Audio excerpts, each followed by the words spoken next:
জাপানি গালি শিখাবে আমাদের ভাই। আইচুদেরু কিছু না এটা আনাতাগা সুখী আনা চুদি আনাতাগা সুখী বাঞ্চত আমি তোরে চুদি। अबे साले এই জাপানি শুনলে পন্দাই দিব না। জাপানে কয়েকটা মামা ডায়লগ আছে আমার জোস লাগে, যেমন ও একটা ডায়লগ আমি প্রথমে শিখছি, চত্ব মারতে কোদা চাই, পরে দেখি যে জাস্ট আ মোমেন্ট প্লেস, মানে একটু সময় দেন আর কি, এটার অর্থ এটা। বাট ওয়ার্ডটা কি বুঝছো? চত্ব মারতে কোদা চাই, গালি ঠালি বাদ কি বাল শিখছো তুমি বোধাই? গালি ঠালি গালি পারো না জাপানি, এটা কোনো কথা? খালি ডাকে পারতো হইব। টুকটাক।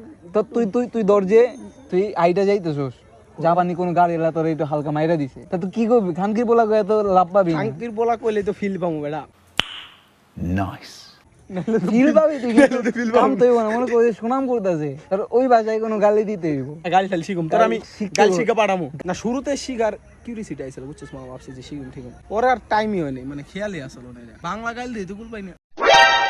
অন্তত বাঞ্চুরটা তো শিখবি, এটা তো কম্পালসারি লাগেই লাগে। আসলে এটা শিখা দরকার, তারা তো দেখি তো মামা পাইছে কি। ইউ ফাকিং বাস্টার্ড মামা, এটা কুসো ইয়ারো